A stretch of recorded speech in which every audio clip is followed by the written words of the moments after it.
C'est bon? Alors, bonjour à tous, bienvenue à la séance publique numéro 5. Donc, on est le 4 juin 2026. Il est 10 heures. On est dans la salle du conseil pour le comité consultatif d'urbanisme central. Alors, je suis Christelle Lefebvre, donc représentante du district de Saint-Élie, présidente du comité consultatif d'urbanisme central. Et je vais vous présenter les membres qui sont avec nous. Donc, on a Karine Godbout, qui est vice-présidente et aussi représentante du district du Lac des Nations. J'hésite toujours, hein, Nation, Lac des Nations. On a aussi Catherine Boileau, donc, qui représente l'arrondissement Brompton-Roqueforest-Saint-Élie-Deauville et qui est la conseillère de Brompton. Laure Le Tarte-Lavoie, qui représente l'arrondissement de Florimont et qui est la conseillère du district de l'Hôtel-Dieu, et Claude Charon, qui représente l'arrondissement de Lennoxville et qui est conseiller d'arrondissement Uplands. C'est ça. Voilà pour les membres élus. On a aussi des membres citoyens. Donc on a Monsieur Pierre Lheureux, Monsieur Vincent Grimard, Chanie Ménard et Héloïse de Bellefeuille. Donc on remercie toujours de leur implication bénévole. Pour nous accompagner au niveau administratif, on a notre directeur Jean Chartier, donc qui est directeur du service de la planification et de la gestion du territoire. On a Jean-François Morissette, donc, qui est le directeur du service du développement stratégique du territoire.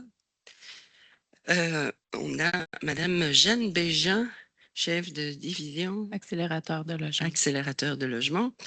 Je vais vous présenter après. Et on a aussi Joanie Meunier, qui est...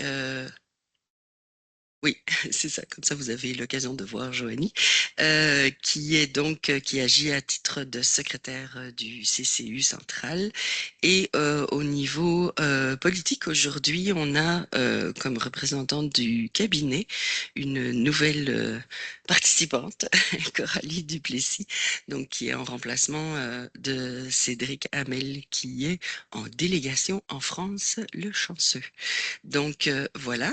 Et aujourd'hui, pour nous présenter les dossiers, on a Monsieur Guy Mongrain, donc, qui est notre spécialiste patrimoine. Je ne sais pas exactement le titre, mais moi, je vous appelle comme ça. Voilà. Et on a aussi Vincent, le nom de famille m'échappe, Poirier, voilà. Donc, qui est agent de projet, je pense. Chargé de compte en urbanisme. Chargé de compte. Les titres qui n'arrêtent pas de changer. Bon, donc voilà. J'ai fait le tour. C'est bon? J'ai oublié personne? Parfait. Donc, adoption de l'avis de convocation puis de l'ordre du jour. Donc, on a 2 dossiers principaux aujourd'hui. Est-ce que ça convenait à tout le monde? Parfait. Donc, on avait une séance publique le 21 mai, donc on a un procès verbal à adopter. Donc, lecture et dépôt du procès verbal numéro 4 du 21 mai 2026. Vous m'avez dit tantôt que c'était vrai, que c'était bon pour vous, mais il faut le répéter en public. Est-ce que ça convient à tout le monde? Parfait.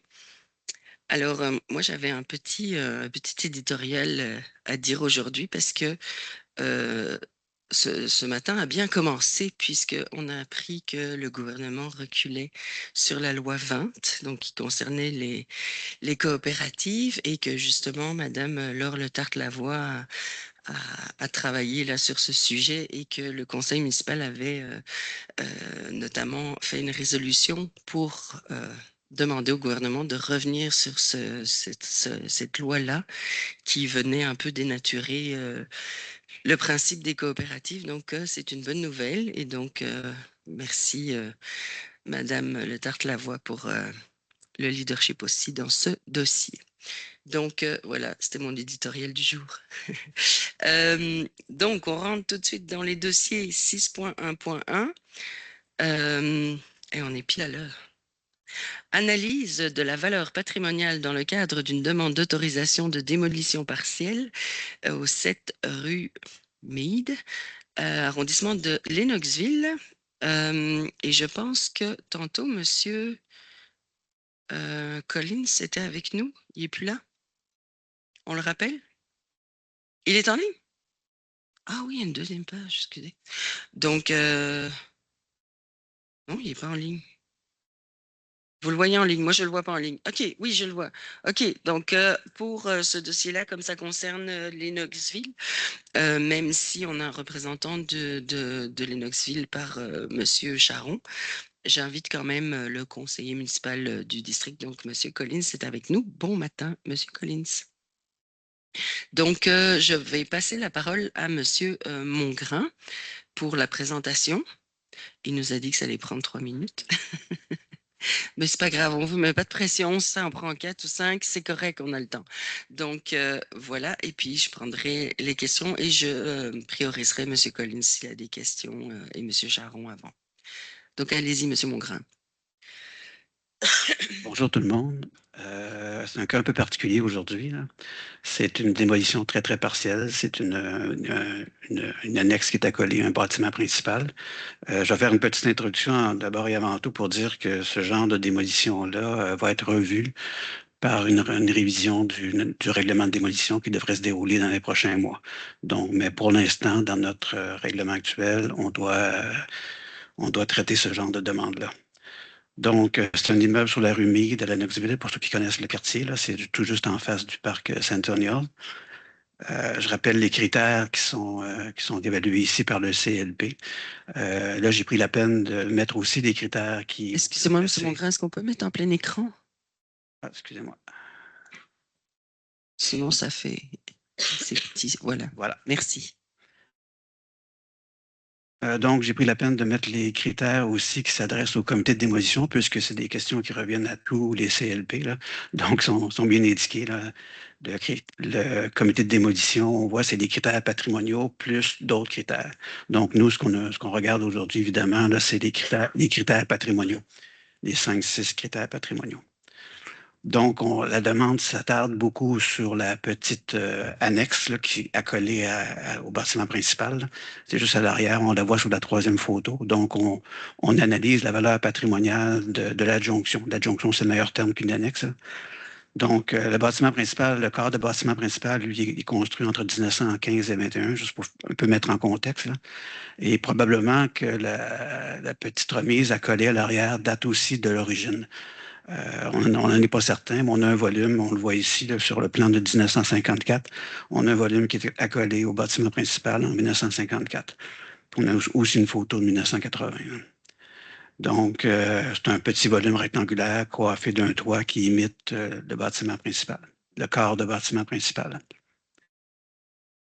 Donc, les éléments à retenir, c'est un degré malgré tout de densité, d'intégrité assez faible, parce que bien qu'on a une construction, une adjonction qui est là probablement dès l'origine, il y a probablement eu reconstruction ou du moins rénovation très, très importante. Les autres critères aujourd'hui ne s'appliquent pas. Là. Ça serait un peu exagéré de faire une analyse du courant architectural d'un volume qui est accolé à un bâtiment principal tout comme la contribution de l'immeuble à l'histoire locale et à un ensemble. C'est plutôt des critères qui s'appliqueraient là, au bâtiment, au corps de bâtiment principal. Donc, juste pour le contexte, on voit quand même là, dans quelle typologie ça s'inscrit. C'est des maisons cubiques. On en retrouve énormément à Lennoxville. Le paysage urbain de cet ancien village-là est très coloré par ce genre de maisons-là. Donc, c'est une valeur patrimoniale très, très faible, qui a pas, il y a pas beaucoup, la démolition de l'adjonction n'a pas beaucoup d'incidence sur la valeur patrimoniale de l'immeuble. Ce qui est important, c'est le volume d'origine, un volume cubique, 2 étages, coiffé d'un toit en pavillon. Donc, la recommandation, c'est que le Conseil local du patrimoine reconnaît la faible valeur patrimoniale de la partie de l'immeuble visée par la demande d'autorisation de démolition de l'immeuble situé au 7 rue Meade. Alors, on a un petit enjeu sur l'orthographe de Meade. Parce qu'à certains endroits, il y a un E Dans le titre, il n'y a pas de E et Joanie vient de vérifier, il faut un E. Effectivement. Donc, on clarifie ça, c'est Mead avec un E. C'est bon. Donc, je ne sais pas s'il faudra qu'on corrige le titre là. Mentionner donc à l'ordre du jour à l'adoption de corriger. Parfait. Qu'on ne confonde pas avec d'autres rues.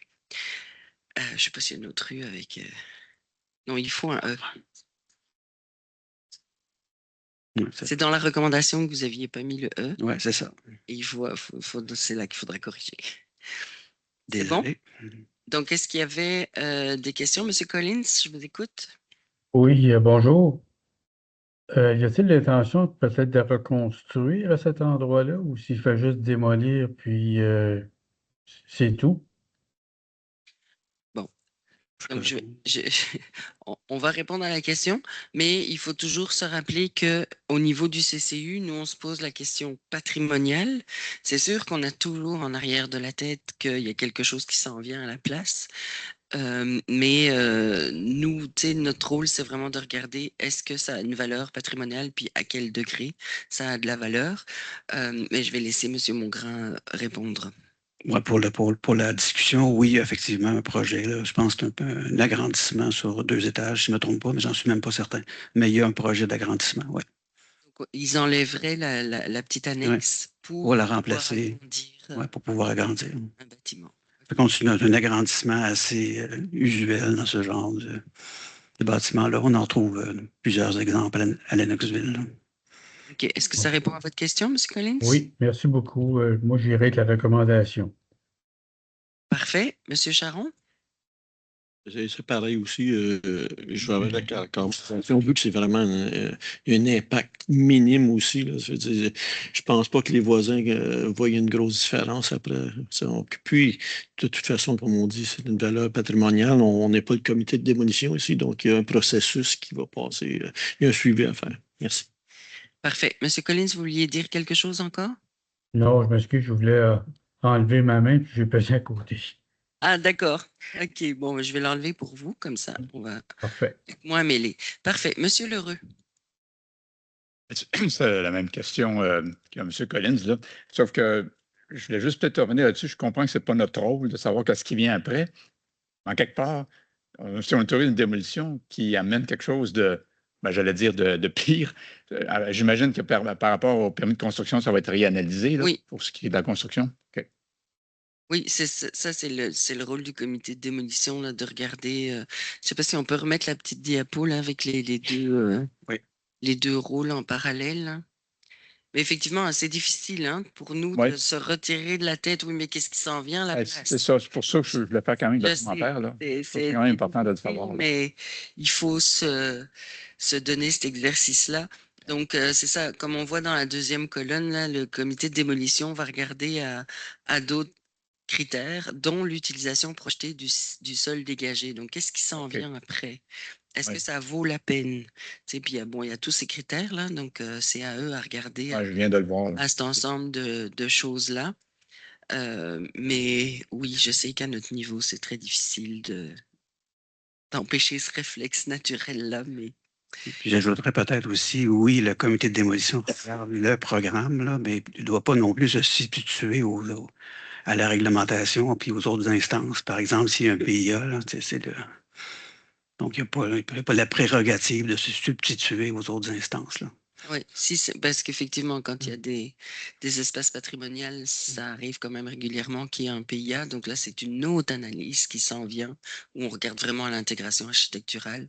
Donc, c'est ça, c'est plusieurs instances, plusieurs regards, plusieurs analyses qui sont faites dans ces dossiers-là. Puis, il faut que chacun fasse son rôle.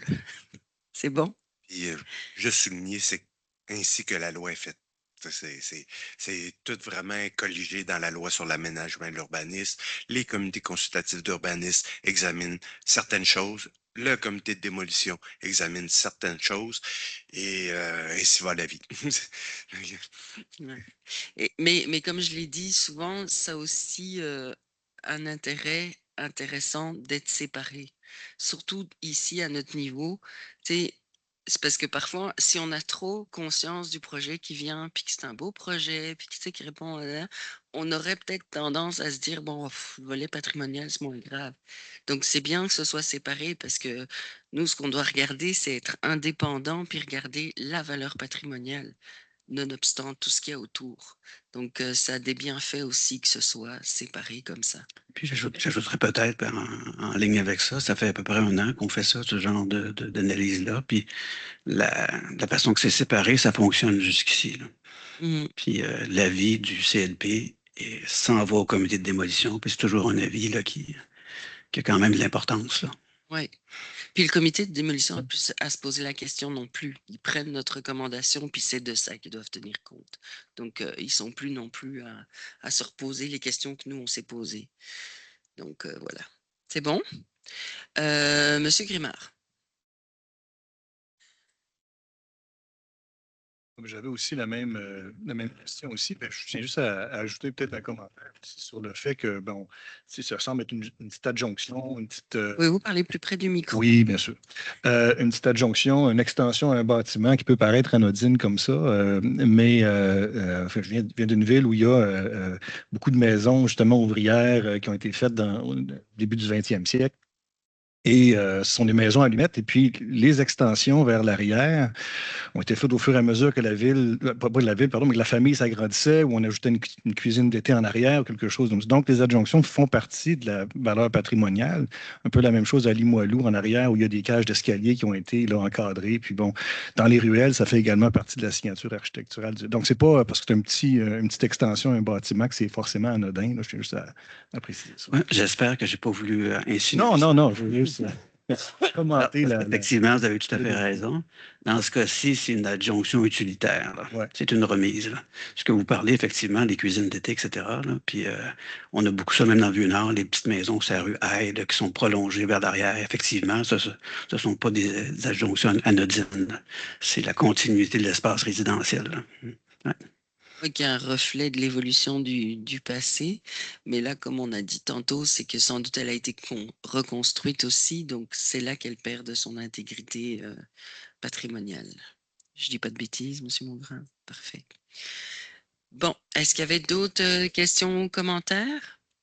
Donc, est-ce qu'on était d'accord avec la recommandation? Attendez, je la prends sous les yeux.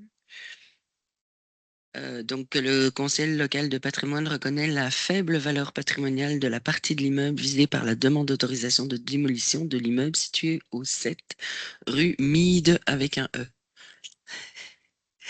Ça vous convient? Parfait. Bon. Alors, monsieur Poirier, ça a pris combien de temps? Parfait. Mais moi, je trouve toujours bien que les gens s'intéressent au patrimoine. C'est quelque chose qui est important, qu'on doit aussi s'assurer de conserver. Alors, ça nous amène au point suivant. Donc, je ne sais pas si M. Mongrain reste avec nous. Sinon, merci beaucoup de votre participation. Alors, on est au 7.1.1.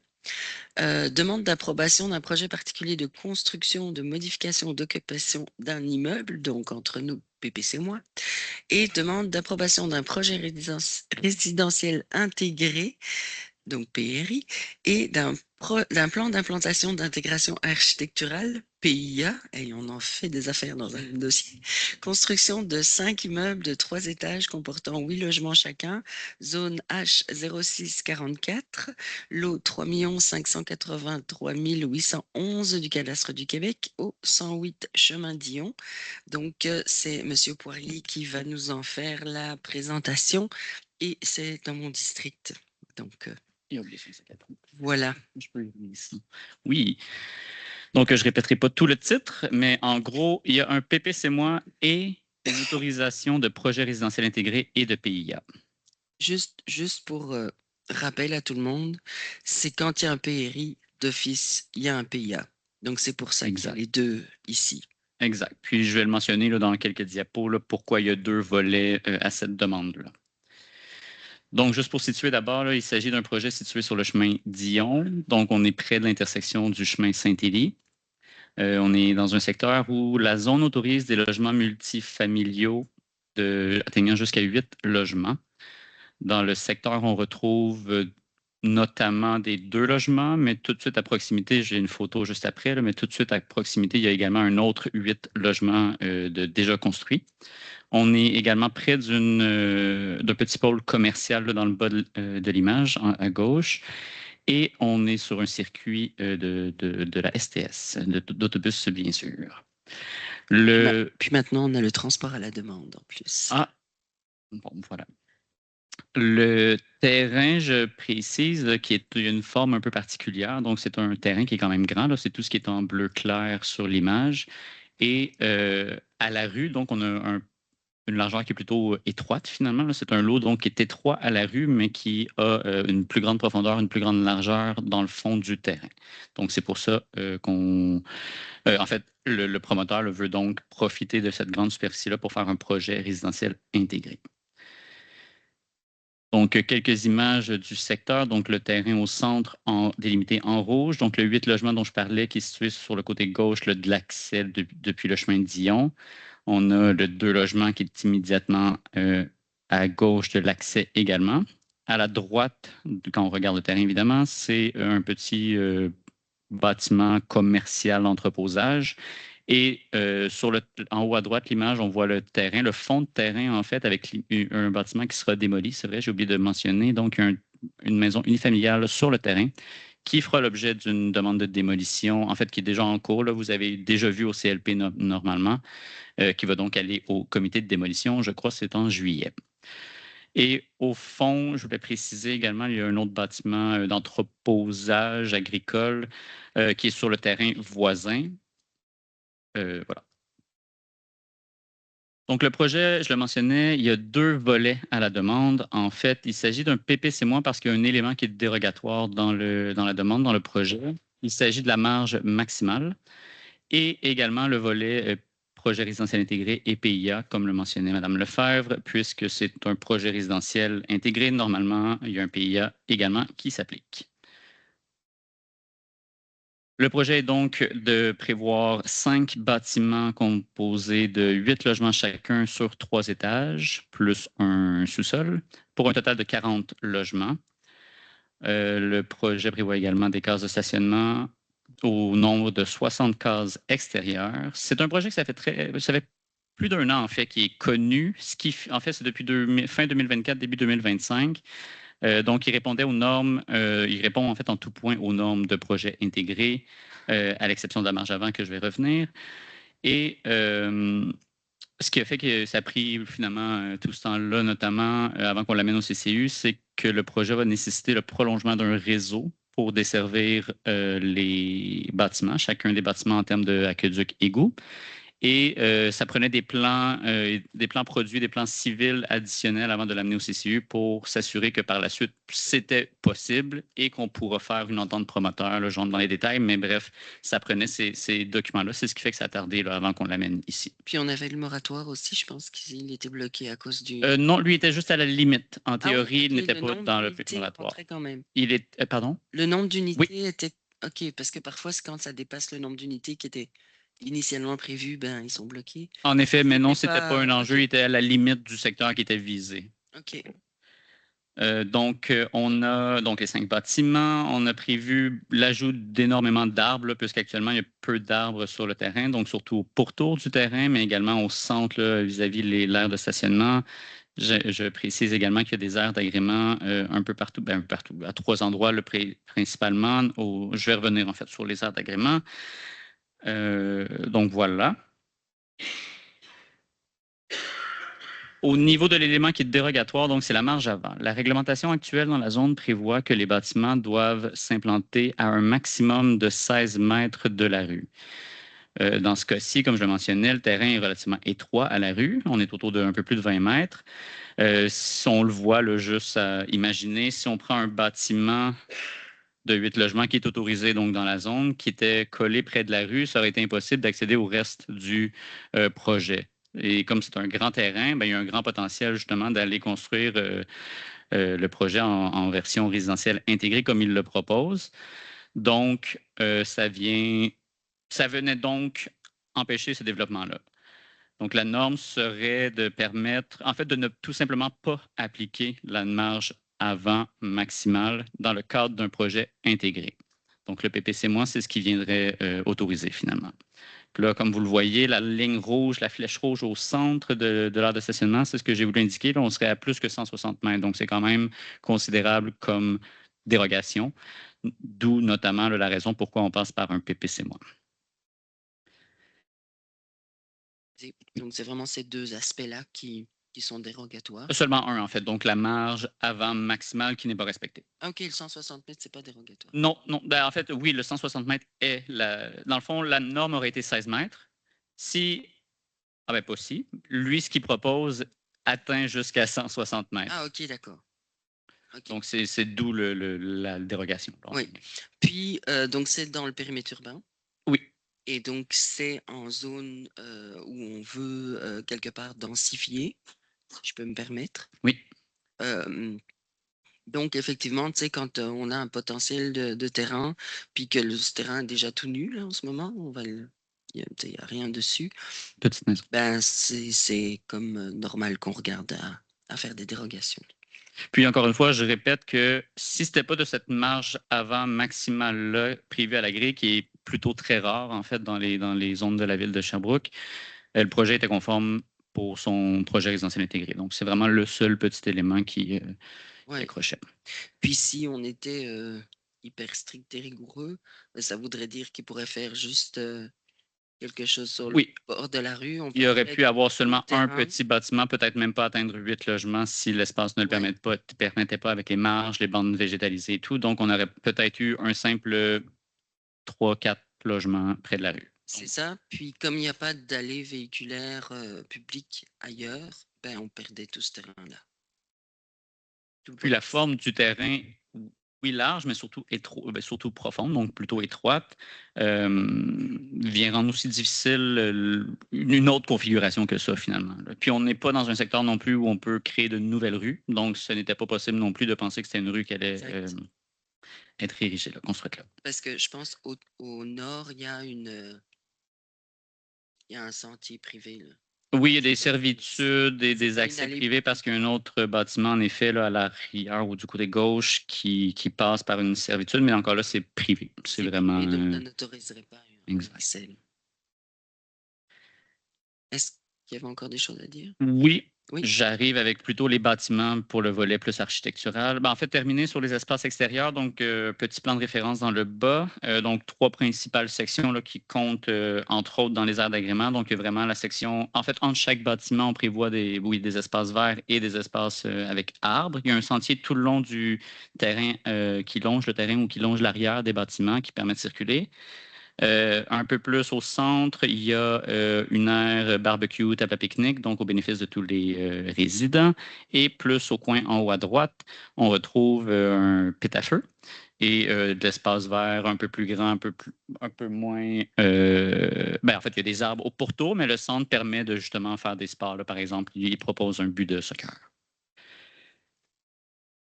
Au niveau de l'architecture, en fait, c'est 5 bâtiments qui seront essentiellement identiques. Donc, on a à l'avant un bâtiment qui est marqué, en fait, que l'entrée est marquée par la présence de briques. Donc, verticalement, on a la présence de briques. On a d'autres types de matériaux. On a de l'acier et des panneaux de béton qui sont plus au niveau des balcons, donc sur les 2 coins. Le bâtiment est également modulé. On va mieux voir, j'ai des perspectives sur la prochaine diapo, mais on va le voir, le bâtiment est un peu modulé. Donc, les coins où on voit les balcons de la façade sont un peu reculés. Là. Ça permet un peu d'animer ou de dynamiser la façade. Principe similaire à l'arrière, donc l'image en bas à gauche, où on voit encore de la brique au niveau du sous-sol. Donc, les 4 côtés au niveau du sous-sol, c'est de la brique dans les teintes de gris. Encore une fois, l'accès au bâtiment est marqué par un jeu de matériaux et le parement d'acier également. Et les 2 latérales, donc les 2 côtés, sont identiques, effet miroir, donc même principe, là, les coins de panneaux de béton et de l'acier, toujours en teinte de gris. Au niveau de l'éclairage, je le mentionne, donc on a un éclairage relativement là, discret. Donc celui de gauche, c'est sur le bâtiment et celui de droite, c'est les lampadaires qui sont dans le stationnement. Donc, voici les propositions, en fait, les perspectives, c'est-à-dire. Donc, ça donne une bonne idée. Donc, je mentionnais les coins là, sur l'image en haut à droite. On le voit un peu qu'il y a un petit décroché au coin. En bas à droite, on voit que les galeries du sous-sol, les galeries, les balcons, en fait, du sous-sol, oui, sont creusés, mais ils ont un certain aménagement palier. Je crois qu'il y a un terme des cours anglais ou quelque chose comme ça, souvent qui est appelé, mais bref, en palier, qui permet donc de ne pas avoir 100% un mur de béton et qui est un peu moins intéressant. Donc là, ça permet d'avoir un peu une gradation vers le balcon et d'avoir des plantations. Donc voilà. Donc pour l'approbation de ce projet, comme je mentionnais, il y a 2 volets. Donc il y aurait 2 recommandations, donc éventuellement 2 résolutions du Conseil.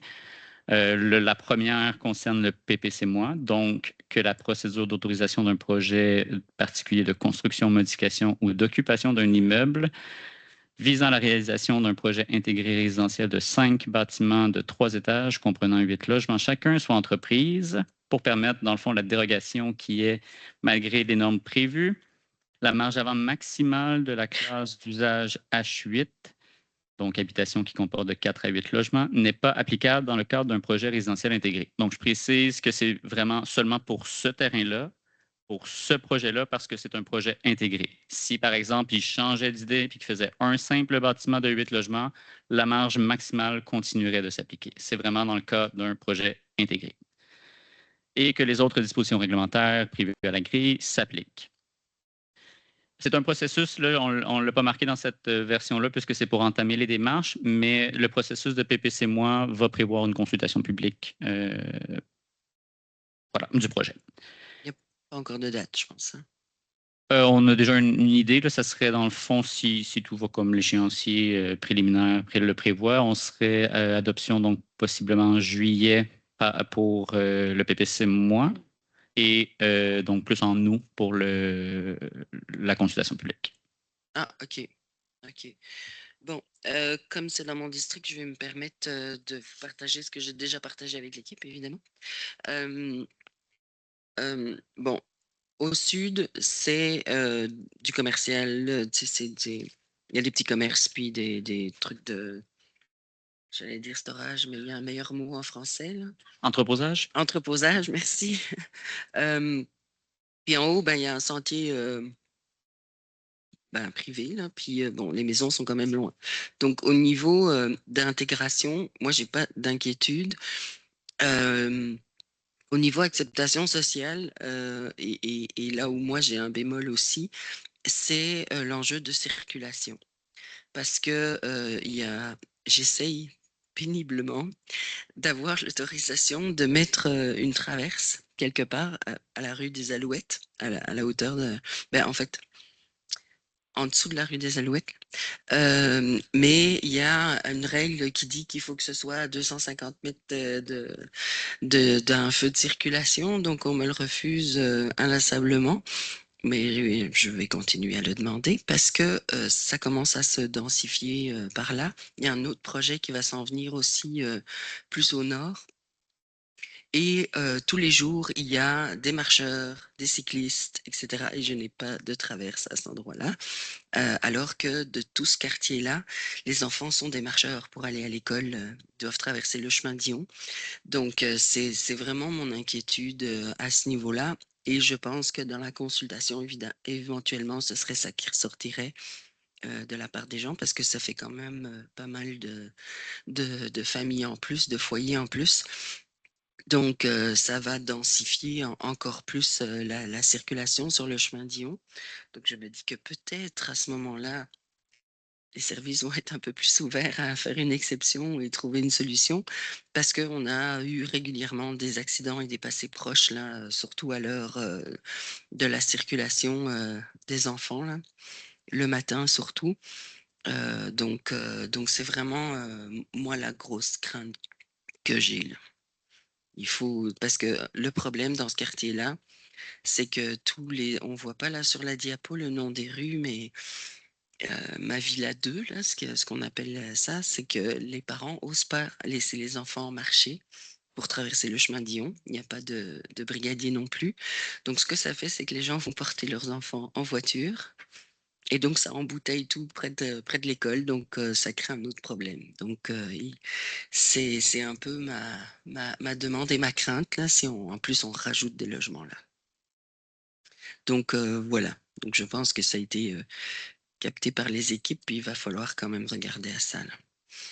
Alors, Madame Boileau. Je terminerai juste, Oui, dans le vas-y. fond, Ah, désolé, excuse-moi. juste pour finir la présentation Ah, je complètement. pensais Donc, que tu avais il fini. y avait 2 recommandations, donc ça va aller très vite. Donc, il y avait la recommandation PPC moi, puis juste préciser la recommandation donc d'autoriser le projet résidentiel intégré et d'autoriser l'implantation et l'intégration architecturale du projet concernant la construction des bâtiments, l'aménagement de terrain, l'aménagement paysager et les installations extérieures, conformément à la demande donc, qu'on a reçue, aux conditions suivantes, que le PPC moi donc, dont on vient de parler soit entré en vigueur, une garantie financière là, qui est usuelle dans ce genre de dossier de 10 000 pour s'assurer de l'exécution des travaux d'aménagement paysager. Et comme je mentionnais, il y a un prolongement de service qui est prévu, donc de réseau. Donc, il y a 2 petites phrases qu'on ajoute dans ce cas-là. Donc, la firme qui a produit les plans d'ingénierie retenus par le promoteur soit autorisée à présenter les plans émis pour approbation au ministère et que la ville ensuite deviendrait propriétaire des infrastructures. Donc, voilà, maintenant, Excuse-moi, je pensais que tu avais pas de fini. problème. J'ai été trop vite. Donc, Madame Boileau. Oui, ben, comme vous l'avez dit, effectivement, l'enjeu de circulation, j'ai un projet un peu similaire à ça dans Brompton, puis lors de la consultation publique, c'était vraiment l'enjeu de la circulation qui faisait peur. Mais non seulement tout ce flot de véhicules-là qui va devoir rentrer et sortir de cet espace-là, mais aussi, tu sais, je vois que c'est des immeubles qui sont côte à côte, puis il y a juste une allée, une sortie pour pouvoir faire sortir tous ces véhicules-là. Fait que, il va y avoir du trafic aussi dans le stationnement. En tout cas, j'imagine, là, parce que ça fait quand même beaucoup de monde en même temps. Fait que je ne sais pas si c'est possible d'imaginer peut-être une deuxième sortie ou si jamais il y avait, je ne sais pas, des travaux, il faut qu'ils refassent l'asphalte ou quoi que ce soit, comment les gens vont faire pour sortir ou penser peut-être à une solution pour ça. Puis, j'aime beaucoup l'idée de faire des terrains de soccer, de basket. Ça, c'est vraiment bien. Là. Dans le projet qu'on a à Brompton, ils ont réussi à sauver une partie du boisé pour que les gens puissent aller marcher. Puis, fait que ça, c'est quelque chose qui est très apprécié. J'ai un bémol pour le spot à feu parce que je sais que c'est pas permis sur les terrains des blocs. En tout cas, j'ai des immeubles à Brompton qui ont demandé la permission au SPCI d'avoir un spot à feu, puis c'est refusé quand c'est quand c'est des immeubles à logement. Donc, voilà. Ouais, non. Non, ils veulent pas. Puis il y a l'espace quand même, c'est asphalté, puis ouais. Je suggérerais de faire un potager Oui. à la place. Que ce soit des alternatives, sinon, parfait. Un potager. Ils utiliseront le barbecue, sinon. C'est ça. Parfait. Merci du partage. C'était plus des commentaires que des questions. Donc, on a Madame Laure Letarte-Lavoie. Oui, ben moi aussi, là, je salue le fait de rajouter des aires d'agrément. Là. Je pense qu'on souhaite de plus en plus que ça soit intégré dans les projets, surtout qu'il y a plusieurs logements. Ben moi, tu sais, je trouve que le projet est intéressant, mais ma question, parce qu'en fait, je me dis tout le temps, pourquoi est-ce qu'on s'étale sur tout le terrain? Puis je comprends je pense qu'il y avait quand même un 60 là, laissé, je ne sais pas ce que le terme, là, mais en terre libre, mais c'est juste, moi, je suis prête à ce qu'il y ait une plus grande densité puis qu'on laisse plus de terrain libre. Parce que là, c'est vraiment, on prend tout l'espace. Bien, pas tout parce qu'il y a des aires, mais je veux dire, on s'étend tout le long. Pourquoi est-ce qu'on on en fait pas moins, mais on va un petit peu plus haut? C'est toujours une question. Puis moi aussi, ma préoccupation par rapport au stationnement qui est sur tout le long des bâtiments, bien là, ils ont mis, puis là, peut-être que ça ne sera pas ça, mais mettons un terrain de basket dans les petits renflouements. Mais là, le ballon, il va rebondir, puis il va aller à un moment donné, il va aller du côté du stationnement, puis là, ça va créer des conflits d'usage, puis ça peut être dangereux. Donc, si les bâtiments sont un petit peu plus je ne sais pas comment ça serait placé sur le terrain, là, mais plus haut, plus près, puis comme l'espace est dégagé vers l'arrière, ben là, ça pourrait vraiment permettre en toute sécurité que les gens puissent se rassembler, jouer, peu importe ce qu'ils veulent mettre, sans que ça soit en conflit avec le stationnement. Donc, si je comprends bien, vous suggériez qu'on mette plus d'étages et moins de bâtiments, c'est ça? Ben, en général, moi, je préfère ça plutôt que de s'étaler sur tout l'ensemble du terrain. Après ça, est-ce que ça fonctionne pour ce projet-là? Je vous laisse aussi en juger, puis vous êtes la conseillère du secteur. Mais sinon, si c'est pas ça, c'est juste dans l'aménagement du site, je vois quand même qu'il peut y avoir des conflits là, avec le stationnement puis les jeux, là, où est-ce qu'il veut le mettre. Est-ce qu'il y a une façon de le mettre plus sécuritaire là, vers l'arrière ou quelque chose du genre? OK. Personnellement, je ne suis pas sûre que mettre plus d'étages, parce qu'il y a quand même, je veux dire, en avant, le premier bâtiment, c'est quand même c'est un bâtiment qui est un peu plus haut, mais celui à côté, c'est quand même. Ce serait ce serait pas une densification douce, là. Mettons, si on en enlève. Hier aussi, il y a des maisons, donc je ne sais pas trop. Là. Si on enlève, mettons, juste le dernier au bout, là. Puis là, on met un étage de plus au 4. Puis là, ben, tout le fond du terrain pourrait être libre. Puis là, il pourrait mettre ses espaces de jeu puis de rassemblement sans qu'il soit au bout d'un stationnement. En fait, il y a quelques peut-être éléments de réponse. Comme mon micro est allumé aussi. Comme le terrain est profond, au niveau des services de prévention incendie, on a besoin d'une aire de virée. Donc, ce T-là asphalté est nécessaire notamment pour eux. Donc, c'est un espace qu'on n'a pas vraiment le choix de maintenir, à moins que le projet vraiment se condense en moins mettons en profondeur, au module C, là, le troisième bâtiment. Dès qu'on dépasse le troisième bâtiment, finalement, la distance fait qu'on n'a pas le choix de virer, d'avoir une aire de virée. Donc, le promoteur, lui, ben, il propose, tant qu'à avoir ce petit espace-là, je peux mettre un panier de basket, les jeunes pourront jouer. Fait que c'est pas un terrain de basket à proprement parler, mais oui, il pourrait être utilisé comme en mettant un panier comme ça, là, donc d'avoir cet usage-là. Comme certains des paniers dans la rue, finalement. Oui, puis il n'y a pas de case adjacente immédiatement. Donc, oui, il pourrait y avoir un véhicule là, qui s'adonne à passer pour aller se stationner à sa case, mais j'ai l'impression que c'est quand même un risque qui risque d'être, en fait, un risque qui est peu probable. Puis on ne pourrait pas mettre de grillage parce qu'il faut que ce soit une aire de virée. Là. Exactement. Isoler le terrain. De grillage, mettons, bloquer ouais, non, ce ne serait pas possible. Même au début, ils voulaient tout gazonner, mettre ça surélevé, mais vraiment. Il aurait pu avoir du pavé alvéolé, mais c'était pas. En fait, ça n'aurait pas permis le terrain de basket, notamment. Oui, c'est ça. Puis au niveau de... En fait, le projet, comme je le disais, a commencé il y a quand même maintenant plus d'1 an. Et lui, il s'enlignait pour être un projet 100% conforme. Et là, on savait que la marge arrière pouvait être... pas marge arrière, mais la marge maximale pouvait être un enjeu. Et on a essayé d'aller en dérogation mineure, donc un processus un peu plus simple. Par contre, l'ampleur de la dérogation mineure, le fait qu'il y ait 5 bâtiments, pas juste un, finalement, en cours de route, on s'est rendu compte que la dérogation mineure n'était peut-être pas un outil approprié pour traiter ce genre de sujet-là. Même si c'est un petit élément qui a l'air relativement anodin, ça ne répondait pas, après discussion aussi d'ailleurs avec nos collègues du service du greffe, ça ne répondait pas aux critères d'admissibilité et d'autoriser une dérogation mineure. Donc finalement, le projet s'est transformé en PPC-moi. Malgré lui, il a dû donc passer par ce processus-là, mais son intention était vraiment de respecter 100% la réglementation. Et en termes de densification, actuellement, donc c'est déjà permis. Pas qu'aujourd'hui, on doit l'appliquer, mais ce n'est pas un secteur qui est visé pour une très grosse densification. Donc, c'est certain qu'en ouvrant la porte à plus dans ce cas-ci, il y a un terrain vacant juste à côté qu'on voit sur un autre plan. Là. Il y aurait comme aussi peut-être un impact à prévoir là, qui n'est pas prévu non plus comme un secteur de très grande densité. Donc, l'idée, on est déjà dans un projet, je crois, de densification raisonnable pour le secteur. Donc, c'était aussi de respecter là, cette insertion-là, finalement. Oui, parce que dans ce secteur-là, il n'y a pas de bâtiment qui est vraiment... 8 logements, 3 étages, c'est vraiment le plus gros qu'on ait. Pas que c'est impossible d'aller plus gros, mais on est plus dans une transition à cet endroit-là. Peut-être que c'est mieux de s'en tenir à ça, oui, je suis d'accord. Est-ce que ça répond à vos questions? Parfait. Monsieur Lheureux. Oui, 2 questions. D'abord, quel est le zonage du terrain situé du côté est du projet? C'est zonage? vert ou c'est blanc? Ah, son zonage. Excusez. J'ai pas compris. J'ai pas compris votre question. Le zonage, c'est quoi le zonage du terrain adjacent, là, du côté est? Donc, il est plutôt vacant, là? Oui, c'est ça, vacant, moi. Donnez-moi un instant, je me souviens pas par cœur. Je crois qu'on est dans le même genre. J'allais voir.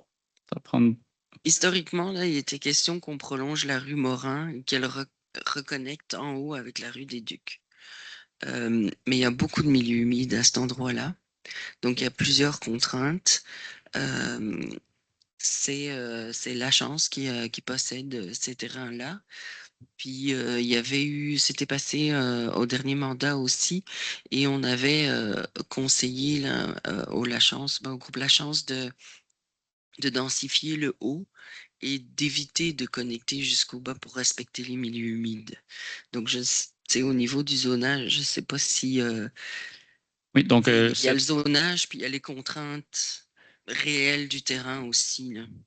Oui, en effet, la présence de milieux naturels, l'impossibilité aussi, encore une fois, d'ouvrir deux rues. On ne voit pas mon plan, mais on est dans une zone de plus basse densité encore. Donc, on permet du H2 qui est équivalent à de la maison unifamiliale jumelée. Et ma préoccupation, en fait, c'est l'accès, le terrain se trouve être, avec ce projet-là, développé, le terrain est encore plus enclavé. D'après ce que je peux voir, il y a un accès peut-être au nord, là, par la rue, je ne me souviens plus de son nom. Alouette, ouais. Ou bien là, au sud, mais il y a comme un rond de virage. Là. C'est ça ma préoccupation. Est-ce qu'on garde des accès à ce terrain-là si un jour on veut le développer? Oui. En fait, le terrain vacant côté appartient au même propriétaire actuellement que ce terrain-là. Et les deux terrains sont visés par le promoteur pour des futurs développements. Donc, là, on connaît le 108 Dion. L'autre, il est déjà en réflexion. On a déjà eu des discussions aussi. La question des accès, elle est évidemment sur la table. C'est un des principaux enjeux. Vous avez raison. Mais il y a des possibilités d'avoir l'accès possiblement. En fait, des discussions avec l'autre promoteur d'à côté. Bref, on est en réflexion. Il y a des possibilités. Ça ne devrait pas empêcher le développement de ce terrain-là. OK. Deuxième question, c'est concernant la grille d'analyse. Il y avait deux critères qui ne correspondaient pas à la grille d'analyse. Il y en a un sur l'aire pavée, puis l'autre sur les escaliers, je me souviens bien. Là. Je veux savoir qu'est-ce que vous allez faire avec ces deux critères-là qui cochent à droite plutôt qu'à gauche. L'escalier? Dans la grille d'analyse.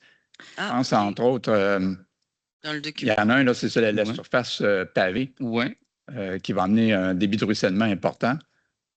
Alors, qu'est-ce que vous faites avec ça? Ben, en fait, je vais être plate, j'ai goût de dire que c'est un mauvais X. J'aurais dû le mettre du côté répond aux critères, dans le sens où c'est certain que c'est une grande aire pavée, mais encore une fois, il répondait au moment qu'il a été déposé aux normes de cases de stationnement. L'enjeu dans ce cas-ci, c'est un projet intégré prévoyait 1,5 cases par logement, donc c'était ce qui était prévu. Donc, même si ça faisait une grosse surface pavée, il était quand même conforme. Donc, il était minimisé dans le sens où il était au minimum requis. Et l'autre critère, c'était? Les escaliers. Ah oui, celui-là, en effet, c'est un critère concernant l'accessibilité universelle. On est dans un projet de 3 étages et demi, ce n'est pas le terme officiel, ce qui fait que le rez-de-chaussée, en fait, quand on accède au bâtiment, il faut monter au bâtiment du rez-de-chaussée ou descendre au bâtiment du sous-sol. Donc, le côté accessibilité universelle, lui, n'était pas respecté à ce niveau, notamment pour cette raison-là. Donc, quelqu'un avec une mobilité réduite ou plutôt spécifiquement, par exemple, une chaise roulante, pourrait malheureusement pas accéder à ces logements-là autrement que par les escaliers, finalement. Donc, celui-là, en effet, c'est un critère qui n'est pas 100% respecté. Je suis encore de cet avis-là. Mais ça n'empêche pas le projet, ça limite. Non, de pédagogie là-dessus. Quand des critères de PIA, tout ce qui est pouvoir discrétionnaire, comme les plans d'implantation, d'intégration architecturale, c'est discrétionnaire justement parce qu'il n'y a pas une obligation pour la ville de respecter tous les critères. C'est pas comme une norme. Une norme dans un règlement d'urbanisme, si elle n'est pas respectée, on ne peut pas émettre le permis pour construire. Par contre, tout ce qui est pouvoir discrétionnaire, ben, c'est pour ça qu'on fait appel au comité consultatif d'urbanisme. Parce qu'avant, il n'y en avait pas de CCU parce que ça n'existait pas au début des années 80, les pouvoirs discrétionnaires. Donc, oui, nous, en tant qu'urbanistes, on émet beaucoup de critères, tu sais, pour le projet le plus idéal possible. Mais dans la plupart des cas, c'est très rare que les projets respectent la totalité. Donc, c'est pour ça qu'on fait appel à votre discrétion sur l'acceptabilité générale du projet. Nous, on en fait l'analyse. On vous communique notre analyse en fonction du projet qui nous est présenté pour vous guider là-dedans.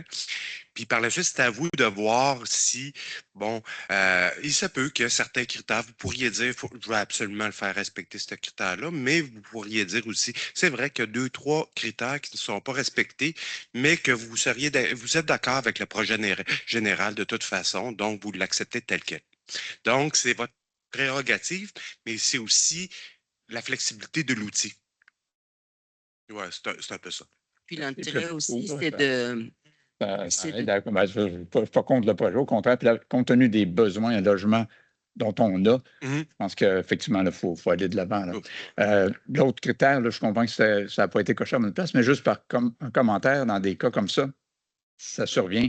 Il existe des solutions de régulateurs de débit là, qui permettent de limiter la quantité d'eau de ruissellement jetée au réseau là, quand le cas est difficile. là. Absolument. Puis dans tous les projets, en fait, on a ce genre de normes-là qui s'appliquent. Donc, les rejets, enfin, il doit y avoir une rétention sur le terrain avant d'être rejeté dans nos réseaux publics. Donc, c'est certain que ça va être prévu dans ce cas-ci également. C'est bon. Puis j'allais ajouter l'intérêt d'avoir toute cette liste de critères, c'est que ça donne un petit peu, ça guide le promoteur aussi dans c'est quoi qu'on veut. Donc, tu sais, même sachant que peut-être ça ne répondra pas à tout, ben, ça lui donne quand même une indication de c'est quoi qu'on recherche. Donc, ils vont quand même faire des efforts pour répondre à ces critères-là. On en était où? Donc, M. Leroux, c'est bon. Karine, Madame Godbout. Merci. J'avais aussi cette question-là sur l'accès, là, parce qu'effectivement, le terrain est enclavé, mais là, je comprends mieux que c'est le même propriétaire. Et puis tout ça, parce que j'avais le questionnement, vous disiez, il n'y avait pas beaucoup d'arbres, on a fait rajouter des arbres et puis tout ça. Puis là, je me disais, bon, là, l'autre terrain est enclavé, qu'est-ce qui va être envisagé là-dessus? Puis l'accès, puis là, je me disais de l'importance d'avoir quand même une certaine bande végétale, tu sais. Donc, quand on est sur le chemin de Dion, le petit carré là, qui ne fait pas partie, c'est des commerces, ça, vous disiez? Il y a une Je maison, peux vous puis pointer, là, je vois sur votre écran, là, c'est 2 bâtiments de 2 logements. Le premier plus bas, disons, puis de 8 logements, l'autre. Et les commerces dont je parlais, je vais aller sur une autre, sont en bas de l'accès, disons, sont ici. Là. ouais, les commerces de proximité là, sont vraiment plus sur le chemin de Saint-Élie. Oui. Mais dans le bâtiment, le multilogement, il y a un petit commerce en dessous, mais c'est des services. Tout ça pour dire que pour moi, il y a quand même une importance à avoir peut-être une petite bande tampon végétale là, pour amoindrir un peu tout ça, parce que je trouvais qu'il n'y avait pas tant de bandes. C'est le fun, il y a des petits sentiers, tout ça. 100% pour les aires d'agrément, c'est quand même intéressant qu'il y ait plusieurs aires d'agrément sur le terrain.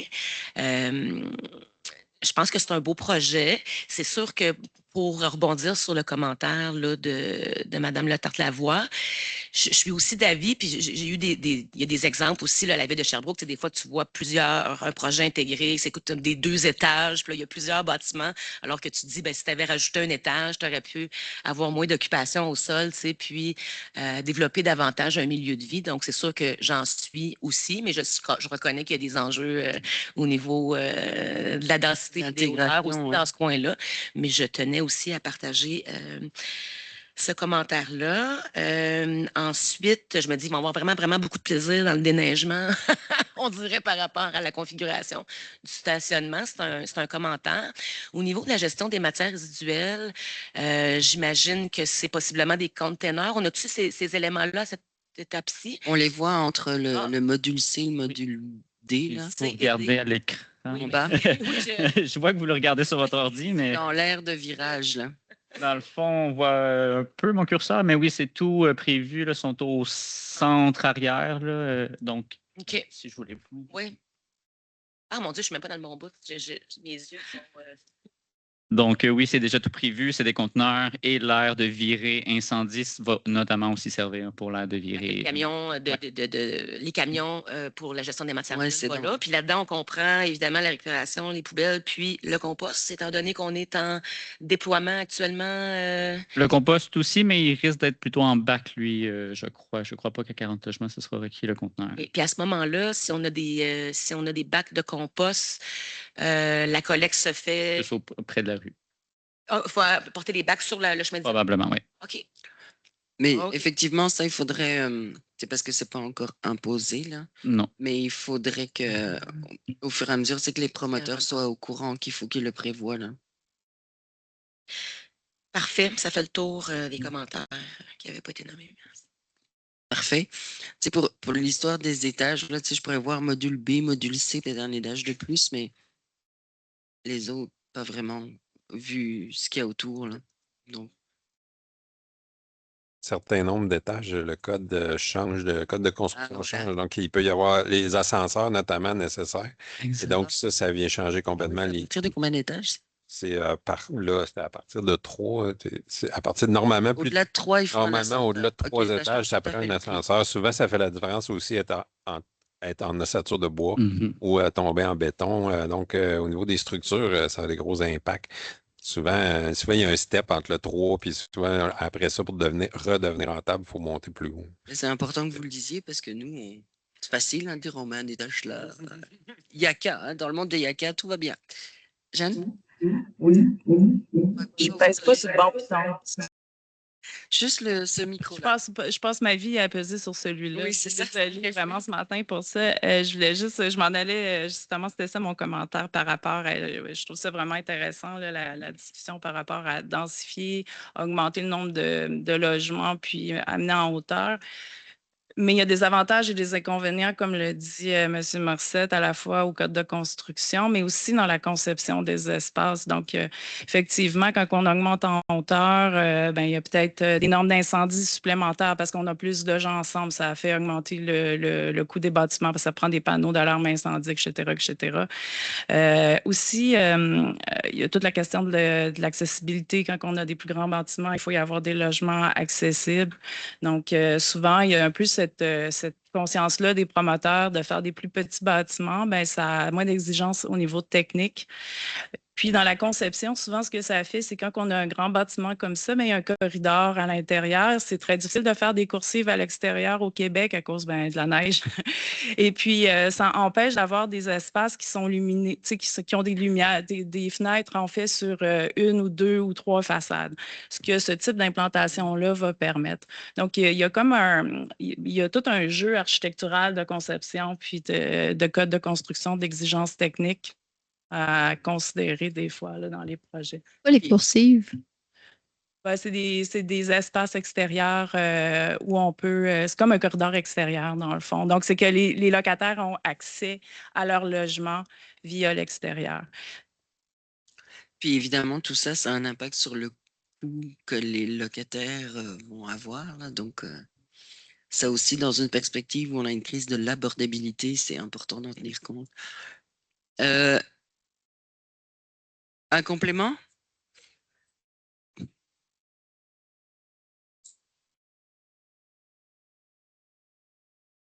OK.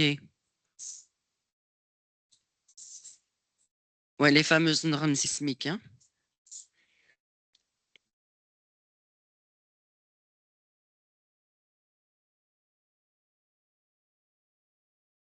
OK. Ah, c'est intéressant. C'est le fun, on apprend plein de choses.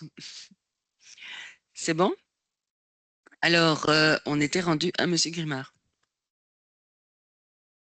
Oui, d'abord, je soutiens le projet, je trouve qu'il est à propos, adapté et tout ça. C'est pour information, je me demande pourquoi on n'a pas l'intention d'ouvrir une nouvelle rue à cet endroit-là. Parce que je sais qu'il faut regarder le projet, mais parce que le promoteur a l'intention de peut-être prolonger son projet dans le lot voisin, parce que déneigement, parce que bon. il n'aurait pas été plus simple d'ouvrir une rue, tout simplement? Puis est-ce que la disposition actuelle du stationnement qui mène jusqu'au dernier logement, là, au bout du projet, est-ce que ça n'empêcherait pas justement éventuellement la ville de vouloir ouvrir une rue si besoin se manifeste, pour la connecter avec la rue Morin, justement, là, qui est tout juste en bas? Je pense que les milieux humides sont justement proches de la rue Morin. Donc, le promoteur qui voudrait ouvrir des nouveaux logements ou des nouveaux lots pour la construction à côté ne serait pas permis à cause des mêmes Mais raisons? il pourrait, parce qu'au bout de la rue des Alouettes, Ouais. il y a comme un bout de truc qui va nulle part. Ouais. Donc, j'imagine que de là, il pourrait y avoir quelque chose. Oui, moi, j'ai regardé un peu plus au sud-est, là, où est-ce qu'il y a le rond-point, pas le rond-point, pardon, le cul-de-sac, l'impasse de la rue Morin. Là. Mais c'est ça, c'était simplement voir est-ce que le projet-là empêcherait l'ouverture éventuelle d'une rue là, qui pourrait être connectée avec d'autres voies dans le secteur? Donc, pourquoi on ne permet pas l'ouverture de rue pour la première question? Le premier volet, c'est actuellement, ma réponse va être très application de la réglementation. Donc, on a un schéma d'aménagement qui prévoit les secteurs où on priorise le développement et de ces secteurs-là, on autorise ou pas l'ouverture de rue. Donc, en application de la réglementation, c'était prévu comme ça. Là, je ne connais pas pourquoi celui-là n'a pas spécifiquement été autorisé. Puis la réglementation actuelle. Exactement. Avec le nouveau schéma d'aménagement. Il pourrait y avoir des changements. Pas encore en vigueur. Il pourrait y avoir des changements. Et est-ce que ça empêcherait l'ouverture d'une rue? Si le projet est déjà bien entamé, puis mettons qu'il reste juste le 5e bâtiment, là, celui au bout, il va falloir voir à ce moment-là, est-ce que l'espace permet une emprise de rue conforme qui nous permet ensuite de faire le lien avec le prochain développement. Mon avis est que si le projet se concrétise, pas si, il y a vraiment l'intention de se concrétiser, ça va être peu probable qu'il y ait une rue ensuite qui se développe à cet endroit-là. Et donc, le terrain voisin ne serait pas nécessairement développé? Ah oui, c'est-à-dire, oui, le terrain voisin, dans le fond, je ne regarde pas la bonne image, mais le terrain voisin, il y a quand même possibilité. Là. Il y a par le nord, par le sud, il y a différentes discussions. Donc, en faisant ce projet-là, on est déjà en train de planifier ou de s'assurer que ça n'empêche pas le développement du terrain d'à côté. Okay. Donc, je comprends. Ça pourrait être traité indépendamment. OK. Euh, Mais ce n'est pas prévu de le connecter à ce projet-là. Parfait. C'est pour une information. Deuxième question, aussi pour l'information. À quelle distance tampon on dispose à côté d'une autoroute pour devoir aménager quelque chose qui coupe le bruit, surtout des bâtiments en hauteur comme ça, qui sont plus sujets à recevoir du bruit? Très bonne question. En effet, dans ce cas-ci, on est à cheval, je vais dire, dans ce qu'on appelle un corridor autoroutier. Donc, dans une distance de 100 mètres, si je me souviens bien, de part et d'autre d'une autoroute, on considère qu'on est à l'intérieur d'un corridor autoroutier. Donc, avant de pouvoir construire, le promoteur doit démontrer le bruit environnant suivant la construction et adapter la construction en conséquence. Donc, par exemple, des verres plus, pas opaques, là, mais des verres plus, j'oublie le terme, là, mais qui coupent le bruit. Donc, ça a déjà été discuté avec lui. Il a déjà fourni les informations nécessaires. Donc, les bâtiments, dans les cas où ils seraient trop près ou qu'il y aurait trop de bruit, bien, la construction va en tenir compte. Donc, il y aura certains ajustements pour s'assurer qu'au niveau du son, ce n'est pas nuisible. Okay. Puis je rajouterais les normes provinciales qui sont dans le schéma et dans notre réglementation. Je pense que c'est 45 dBA sur 24 heures là, à respecter à l'intérieur. Merci. C'est bon? Alors, Madame de Bellefeuille.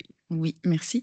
Moi, c'est une question concernant la configuration du stationnement et la circulation des piétons, parce que là, je vois, bon, il y a comme les entrées pour chacun des bâtiments qui arrivent, en fait, directement dans le stationnement. Puis on nommait tout à l'heure qu'il va y avoir beaucoup de va-et-vient dans ce stationnement-là. Donc, comment est-ce que les piétons circulent de la rue jusqu'à leur logement sans nécessairement passer par les voies de circulation des voitures? Une question. Oui, bien actuellement, il y a un trottoir qui relie de la rue jusqu'aux premières cases de stationnement, mais en effet, par la suite, il se retrouverait donc à circuler à même l'allée de circulation du projet. Oui.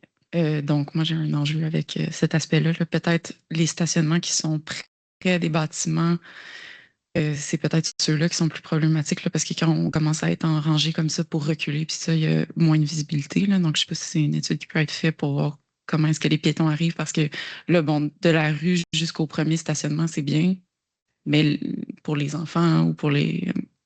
Donc, en tout cas, je trouve que ça, il y a un problème de visibilité puis de sécurité. Et autant pour les vélos aussi, donc on en a pas parlé, donc les cases de stationnement pour les vélos sont situées à quel endroit? Oui, sont de part et d'autre de chaque accès des bâtiments de mémoire. Mais ça, c'est prévu. Il va y en avoir pour chacun des bâtiments, pour chaque logement, chacun a leur espace. Ouais, déjà énorme. Ouais, je ne me souviens pas exactement, mais il me semble que c'est aux entrées des bâtiments là, qu'ils avaient prévu.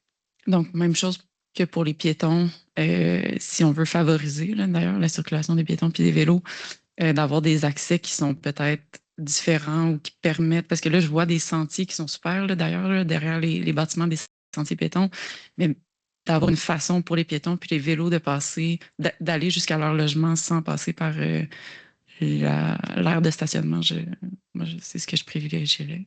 Je sais pas si on Pour a les pu voir vélos là-dessus, également? mais- Pardon? Pour les vélos également? Oui, oui. Donc, comme une espèce de piste cyclable, pardon.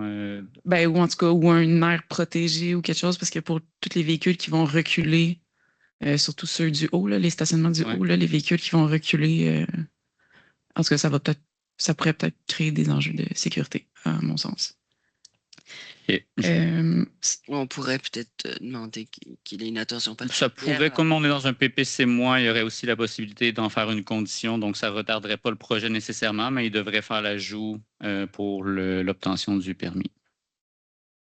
Donc, ça sera formulé d'abord exactement si c'est souhaité. Parce qu'on ne sait pas exactement la typologie, hein? Si, on le sait déjà. La typologie c'est des 4,5. C'est un projet très standard dans ce cas-ci, donc on n'a que des 4,5. Donc, éventuellement, quand même des enfants. Puis, c'est vrai que 40 logements, c'est quand même considérable. N'empêche que ce ne sera pas non plus, mettons, 60 véhicules qui tout le temps en même temps vont rentrer et tout le temps en même temps vont sortir. Ça va être quand même diffus au courant de toute la journée, mais je comprends quand même la préoccupation, surtout plus le matin, peut-être le soir. Là, Je suis flexible pour les vélos, pour les piétons. Les piétons, ben, en effet, puis initialement, on avait discuté d'en avoir un qui relie entièrement mais de la rue, là, le segment qu'on a de la rue, en fait, au début, ils ne voulaient pas du tout le mettre. On l'a ajouté.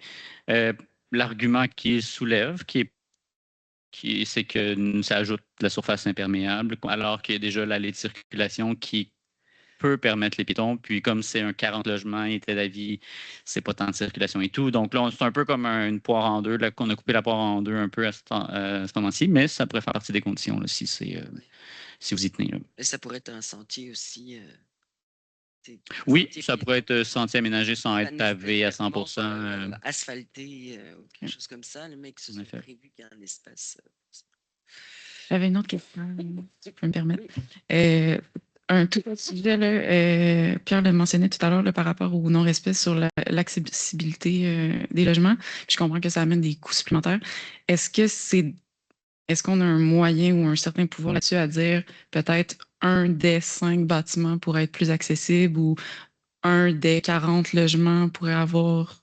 Parce qu'on pourrait peut-être le voir en termes de pourcentage ou parce que il y a 40 logements qui vont s'intégrer dans le terrain. Puis là, je comprends que le propriétaire joue un petit peu avec la dimension des bâtiments pour pas nécessairement se conformer à cet aspect-là, mais peut-être le bâtiment du fond ou un certain bâtiment ou le rez-de-chaussée, par exemple, pourrait être accessible à des personnes à mobilité réduite. Est-ce que c'est quelque chose qui est envisageable? Recommandation par rapport à ça, c'est quand même le code de construction qui va changer des éléments, là, puis là, je ne le maîtrise pas bien, honnêtement, au niveau des exigences qu'il va y avoir.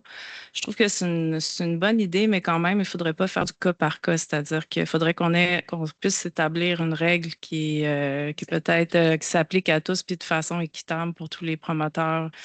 Que je ne sais pas qu'est-ce que tu en penses, Vincent, mais c'est une bonne question quand même. Est-ce que des moments voudraient l'inclure, mais à ce moment-là, dans quelle proportion, avec quels critères?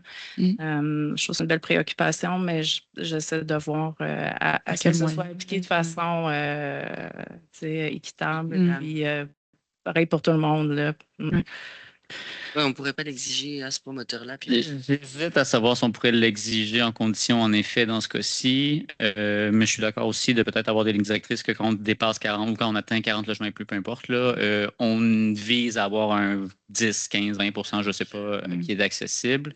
Là, dans ce cas-ci, je regarde un peu mes collègues urbanistes d'expérience à savoir s'ils ont un avis. Là, je ne suis pas certain. En fait, il va y avoir la modification au code de construction. Oui, c'est ça. Exactement. Le code va Puis changer. si vous avez suivi l'actualité ces derniers jours, là, il y a eu un report, là, mais ça Ah oui, ils faisait. l'ont reporté, là? Ouais. Ouais. OK, je ne sais pas, ça m'a échappé. Il étudie pour le reporter. Là. Oui, exactement. Ah oui, Mais ça faisait exactement un des enjeux chez les représentants, disons, des constructeurs, c'était le fait qu'il doit y avoir des corridors plus vastes, des mesures d'accessibilité universelle, là, des salles de bain plus vastes également pour permettre évidemment la rotation des fauteuils roulants et tout ça. Donc, c'est un enjeu qui est à l'échelle québécoise même en ce moment. L'idéal, je pense que c'est d'attendre de voir comment va se positionner le gouvernement parce que là, toute l'industrie va devoir s'adapter. C'est plus facile dans un cas comme ça que de venir au cas par cas s'adapter. Ceci étant dit, la ville a quand même la possibilité de le faire. Là. Une ville peut jouer dans le code de construction, peut modifier des aspects du code de construction pour implanter ce genre de mesures-là. Puis juste une dernière chose, au niveau de la conception, c'est sûr, c'est les espaces intérieurs, mais c'est tous les espaces extérieurs aussi, évidemment. Donc, les trottoirs, les escaliers, etc. Donc, ça a quand même un impact, des fois, important là, pour la conception. Oui. Ben, je vais répondre juste à la question légale. Oui, on est en PPCMO, on pourrait exiger ça comme condition, puis c'est d'autant plus vrai qu'aussi on est en PIA, puis on a un critère à ce niveau-là. Fait que légalement parlant, oui. Mais effectivement, je suis d'accord avec mes collègues qu'il faut se donner dans une autre vie, il y avait de la réglementation municipale avec vraiment, c'était plus normé que par critère, justement pour une question d'équité. Est-ce que ça répond à Euh, votre je- question? J'imagine, je sais pas exactement où est-ce qu'on veut se situer, mais je pense que ça ajoute Ce des que ce que je veux dire, c'est que si Ouais. vous voulez l'exiger pour un des bâtiments, en tant que membre, vous pourriez dire oui, ça va Ouais. être ajouté dans le projet. Et si on le fait... Mais on ne sait pas comment le promoteur va réagir, par C'est exemple. ça. Parce que le fait qu'on lui exige à lui, mais pas à d'autres, Je c'est ce que comprends. ça nous met Je comprends. en Je position. pense quand même que, ben, en tout cas, en tant que membre citoyen, on a quand même une responsabilité aussi de s'assurer qu'il y a des logements qui sont accessibles, qui sont construits dans la région. Puis, Tout à fait. ben, je comprends là, l'équité, puis ça. Puis oui, ça va coûter plus cher aussi, sauf que il faut en construire quand même des logements accessibles. Donc, moi, j'irais vers cette. Ouais. Mais comme M. Morissette expliquait, c'est apparemment prévu au niveau à l'échelle provinciale. Donc, si, tu sais, suivant la tournure que ça va prendre, là, parce que je pense qu'il y a beaucoup de pression là, par rapport à certaines choses qui vont apparaître dans les nouvelles normes de construction, ben, en fonction de ça, je pense que nous, on pourrait réfléchir à notre réglementation. S'ils le retirent, ben, nous, est-ce qu'on peut l'intégrer avec un pourcentage ou quelque chose comme ça, là? Mais à ce stade-ci, de faire, tu sais, de lui imposer à lui, alors que peut-être on a accepté d'autres, on avait demandé, ce serait délicat, ça pourrait nous exposer, j'imagine, à des poursuites, là, ou Je pense pas des poursuites. pas. Là. Je pense que poursuite, c'est peut-être un peu. Tu sais, on reste dans le cadre d'un PPC Web, d'un outil discrétionnaire. Là, Oui, OK. mais, OK, donc dans ce cadre-là, il pourrait pas. Non. Il pourrait ne pas être content. Ben, ouais, mais encore une fois, ça fait partie de ce type de projet-là, comme le dit si bien c'est un pouvoir discrétionnaire. Puis la loi est très claire là-dessus. On peut approuver un projet moyennant toutes conditions de la municipalité, donc c'est assez large. Là. Donc, en plus qu'on a un critère de PIA à ce sujet-là, donc non. Il perdrait son temps, je pense, à essayer de nous poursuivre. d'accord. Au moins, c'est ça. C'est bon? Merci. Chani? Du ménage. Rapidement, tu sais, je suis d'accord, effectivement. Tu sais, si on regarde au niveau des projections de la ville de Sherbrooke, je pense que d'ici 2040, le groupe d'âge le plus important à Sherbrooke va être les 80 ans et plus. Je suis tout à fait d'accord. Je pense que la réflexion qui amenait par rapport au nouveau code de construction, effectivement, je pense que c'est des éléments qui sont considérés. Par contre, dans ce projet-là, je trouve qu'on arrive un petit peu, pour une genre de demande comme ça, il est minuit moins, on s'entend là. Ça aurait été réaliste d'avoir cette discussion-là il y a un an, un an et demi au début.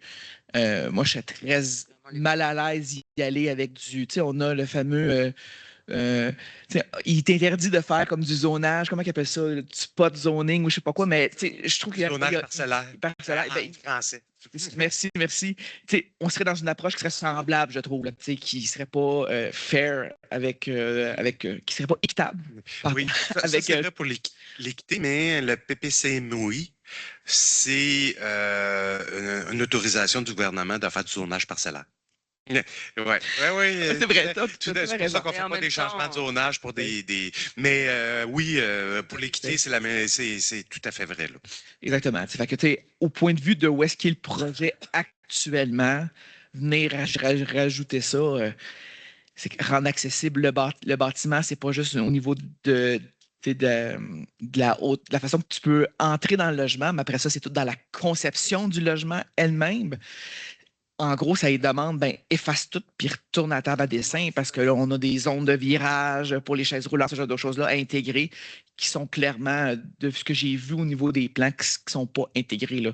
Que veut pas, là, on est dans le. Là, je suis plus certain du terme, là, il y a l'accessibilité universelle versus l'adaptabilité. On est probablement plus dans quelque chose qui est dans l'adaptabilité que l'accès universel. Donc, moi, j'aurais un bémol à venir lui dire ça, mais je suis d'accord avec le principe que c'est une direction, je pense, qui serait intéressante à avoir dans nos pratiques, parce que ça va être ça la popularité. Ça va être un besoin qui va être là de toute façon. Puis pas nécessairement tous les logements, mais peut-être ceux du rez-de-chaussée ou quelque chose comme ça, là, ou un pourcentage ou quoi. Il va falloir qu'on se penche là-dessus, effectivement, parce que les besoins vont être grandissants. Il y a un comité interservice à la ville actuellement sur l'accessibilité universelle, donc on se penche sur ces questions-là, autant pour l'aménagement du domaine public, pour l'aménagement. Est-ce que tu as ouvert ton micro? Oui. Oui, OK. Peut-être pas assez proche, oui. OK.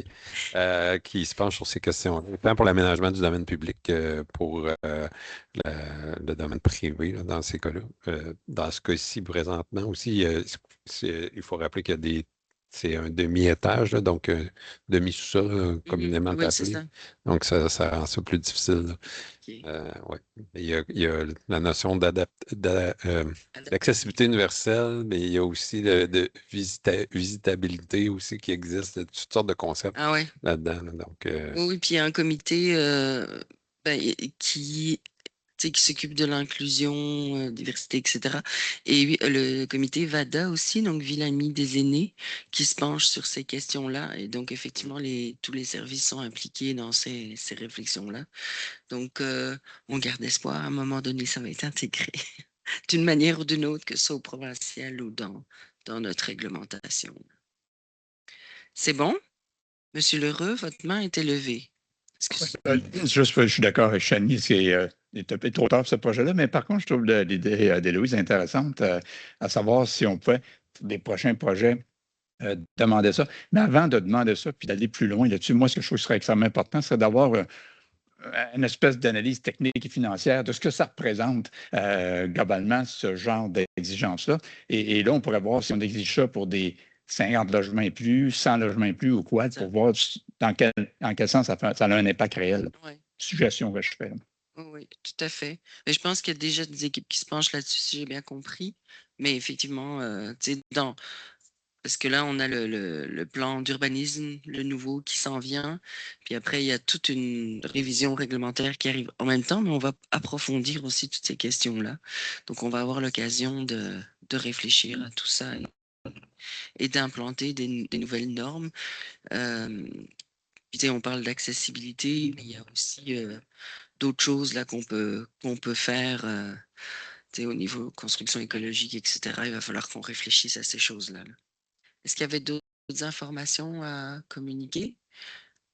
Pas d'autres questions? Ah, M. Grimard? Oui, ben, c'est que ça m'inspire une question parce que je trouve ça très, très constructif comme apport, sans mauvais jeu de mots. On a un ordre du jour et on doit passer à travers un certain nombre de projets, mais est-ce que le comité peut, séance tenante, proposer des résolutions qui ne cadreraient pas nécessairement avec les décisions ou les recommandations qu'on doit émettre, mais plutôt une espèce de recommandation générale pour dire on devrait demander à ce que la Ville prochainement se penche sur cette Mais question ce serait pas à travers une résolution qu'on le ferait. Je pense que les équipes sont là pour capter aussi ces choses-là. OK. C'est dans la Je pense qu'ils ont une écoute assez bonne là-dedans. Donc, je pense pas que ce sera qu'on fasse une recommandation, mais à travers les discussions et les préoccupations, je pense que les services captent ces préoccupations. Oui, puis je vous dirais, M. Grimard, que c'est la prérogative du conseil municipal dans ce cas-ci, parce que les rôles du membre du CCI sont très bien prévus par la loi. Vous, dans le fond, c'est d'analyser les modifications de la réglementation d'urbanisme. Même ça, c'est pas prévu par la loi, mais on vous a quand même dans notre réglementation locale prévu ce pouvoir-là. Puis, les autres choses, c'est dérogation mineure, PIA, PPC-moi, ces choses-là, votre rôle est bien... le reste, c'est la prérogative du conseil municipal. Mais par contre, Christelle le dit, quand vous amenez votre avis, nous, en tant que fonctionnaire, on prend ça puis on se relève les manches quand on revient à notre travail. Là, on voit, parce que vous soulevez des fois des besoins qu'on ne voit pas. Ah oui, mais et c'est ça, ça, très certainement, là, mais je voulais savoir si on pouvait officialiser la chose, mais ce que je comprends, c'est que c'est pas de la... Non, pas vraiment. En fait, c'est prévu à la réglementation, là, donc les fonctions d'études et de recommandations qu'on a, c'est par rapport justement à la modification de règlement de zonage, PPC-moi, etc. Il y a une petite porte de sortie, là, tout autre sujet soumis par le conseil. Donc, le mandat doit provenir du conseil quand on veut se pencher sur autre chose que ce qui est prévu spécifiquement. Là. Oui, ce qui est spécifique à notre CCU, c'est que, et c'est pas dans toutes les villes que ça se fait, les changements réglementaires, on les amène ici. Donc effectivement, mais c'est sur base d'un mandat du conseil municipal ou du conseil exécutif. Et en parallèle de notre CCU, qui est très campé dans la loi, comme on a dit, je sais pas, on ne sait pas encore exactement quelle forme ça va prendre, mais il va y avoir un comité qui va se pencher sur tout ce qui est l'aménagement du territoire et ces questions-là vont remonter. Donc, nous, les élus qui siégeons ici au CCU, on remonte vos préoccupations aussi. Là. Ça va? Est-ce que ça répond à vos questions? Parfait. Donc, est-ce que... je pense que ça clôt les questions, les commentaires. Donc, on a une recommandation à faire. Donc, ah oui, je l'ai. Bon, elle est longue, donc vous me permettrez de ne pas la lire. Mais de toute façon, Vincent, là, on a fait la lecture tantôt, là, c'était dans le document. Donc, il y avait le PPC-moi d'autoriser que la marge maximale ne soit pas applicable. Là, il y a juste de savoir, est-ce qu'on ajoute la condition par rapport au trottoir ou du sentier piéton là, qui relie la rue et l'ensemble des immeubles? C'est ce que j'ai compris. Oui, un sentier piéton. C'est pas nécessairement pas nécessairement pavé, bétonné. OK. Mais donc, qui permet de circuler du bâtiment le plus loin jusqu'à la rue en n'étant jamais dans l'aire de stationnement. OK. Oui. Puis, il y avait le PIA ensuite qui était d'autoriser le projet PIA et projet intégré avec une garantie financière de 10 000 pour les aménagements et d'autoriser qu'il y ait une demande auprès du ministère pour le prolongement des services. Oui, c'est juste. Ça vous convient à tout le monde? Parfait. Je veux juste attacher, libeller là, pour la condition. Là. Donc, conditionnellement, l'aménagement d'un sentier piéton. Reliant la rue publique à chacun des bâtiments. On pourrait peut-être tweaker. Ces piétons sécuritaires. Oui. Qui ne traversent pas dans le fond de l'air. Permettant de ne pas circuler. OK. Quelque chose comme ça. C'est bon? C'est bon pour vous, Madame Meunier? Joanie? C'est bon? excusez-moi. OK. Parfait. Donc, j'imagine que c'est une recommandation à l'unanimité. Parfait. Et puis, on a une dernière résolution à avoir, Maître Meunier, que je me rappelle jamais comment elle est formulée, pour que justement nos recommandations cheminent directement sans que ça doive passer par le PV, l'adoption du PV à notre prochaine séance. Je l'ai résumé comme ça. Très bien C'est résumé. bon, Là. Donc, OK. on n'attend pas l'adoption du prochain PV pour faire cheminer. Là, donc, on accélère le tout. Ça vous va aussi? Parfait. Donc, ça met fin à notre séance. Donc, il nous reste 2 séances avant l'été. En fait, il y a plusieurs projets là qui sont dans le pipeline, là, pour le dire en chinois. J'imagine qu'on va avoir de bonnes séances avant l'été pour faire avancer, mais ça va dépendre aussi des promoteurs. Voilà. Donc, on lâche pas, on se voit dans 2 semaines. Merci beaucoup. Bye, Monsieur Collins.